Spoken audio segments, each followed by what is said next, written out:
Déjà, merci pour le fait de nous avoir fait confiance aux élections de l'année dernière, parce qu'il y en avait besoin, il y en avait vraiment besoin.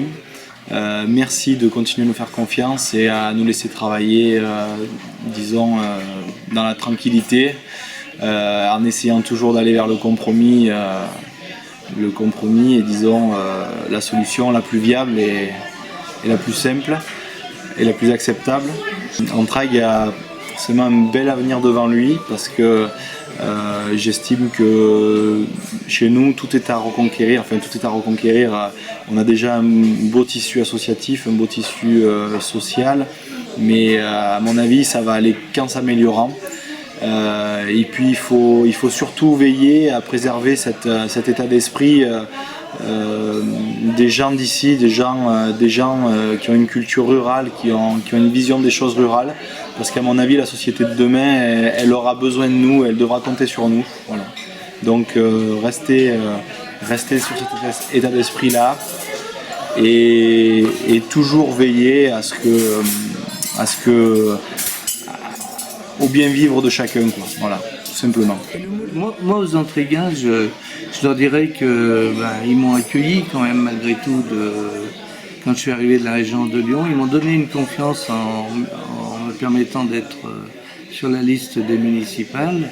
Et de cette façon, ils se sont mis sur une nouvelle voie, en fait.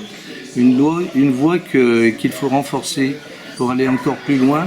Parce que les communes rurales risquent d'être en difficulté si elles n'avancent pas. Rester sur place, c'est reculer.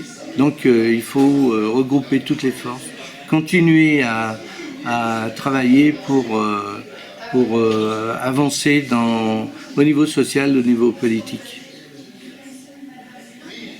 Alors moi, je voudrais remercier déjà tous les habitants d'Entraigues pour la confiance qu'ils ont mis en nous lors des élections.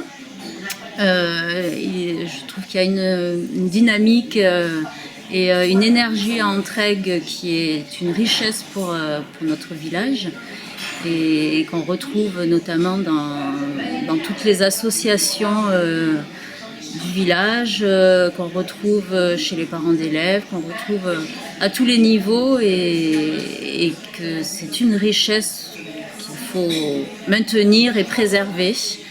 Voilà, avec des valeurs communes qu'on peut soutenir, de solidarité et d'entraide et d'envie d'aller développer des projets et vivre ensemble d'une façon assez simple mais chaleureuse. Ça passe par l'école, ça commence par l'école et l'école permet aussi de se retrouver entre générations. Si je prends l'exemple du loto de l'école par exemple, c'était une des fêtes où on peut retrouver tous les âges de la population. Donc c'est très important aussi parce qu'on a un territoire où on a peu d'enfants, mais il y en a quand même quelques-uns, quelques adolescents, quelques jeunes adultes et pas mal de personnes âgées. Et on a des choses à faire tous ensemble. Et le côté intergénération est aussi à valoriser dans tous les domaines. Koforo, simplement. Koforo. Ça ira, ça fera.